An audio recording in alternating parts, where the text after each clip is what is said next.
Baik, selamat malam Bapak. Saya atas nama Rolando Fongtal dengan NIM 2003 030106 kelas C semester 3 program studi sosiologi. Pada kesempatan kali ini saya akan menjelaskan review makalah buku yang ke-6 tentang sosial media dan produksi otomatis memori. Langsung saja ke bab 1, membongkar otomatisasi perbuatan memori.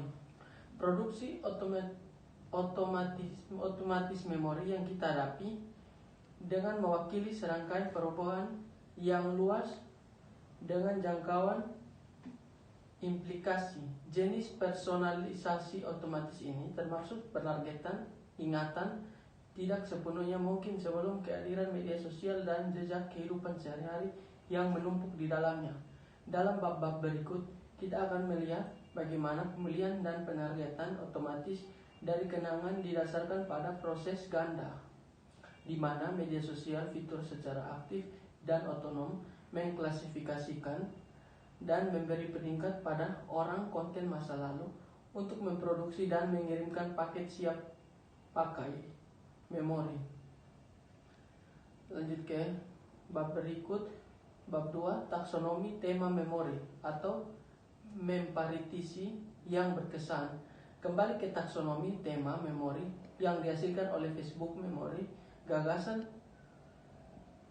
Rancière tentang partisi yang masuk akal adalah alat konseptual yang membantu untuk lebih memahami implikasi dari sistem klasifikasi tertentu.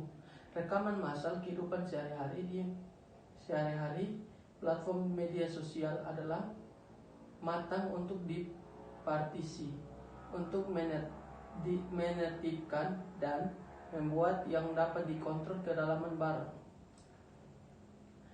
Lanjut ke bab berikut, bab 3, permukaan komputasi kenangan atau mempromosikan yang teringat.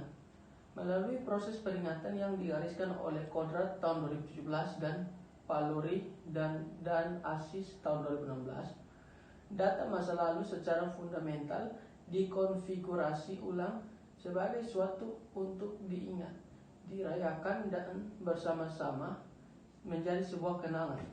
Melalui proses klasifikasi dan peringkat, Facebook memperluas jangkauannya yang kuat ke belakang dalam waktu, menggambar tidak hanya pada waktu nyata, tetapi juga waktu keterlihatan dengan masa lalu yang muncul kembali dan ditargetkan untuk memprediksi dan membentuk masa depan. Lanjut ke bab 4, penerimaan target kenangan dalam kehidupan sehari-hari. Perjuangan klasifikasi dan ketegangan mengingat. Ada ketegangan yang muncul dalam hubungannya dengan produksi otomatis media sosial memori. Perwujudan dari data diri ini untuk kembali ke perbingkaian konseptual Lupton 2020. Kadang-kadang dipandang sebagai berpotensi berharga, sementara juga menghasilkan rasa di antara penerima ketidakmampuan atau bahwa sel tidak didata dengan benar. Seperti yang telah kami jelaskan, ini adalah supaya awal untuk mencoba memahami penyortiran kenangan media sosial dan apa yang terjadi setelah ini diurutkan, diingatkan, memasukkan kembali dari diri mereka ke dalam kehidupan individu melalui fitur throwback ini.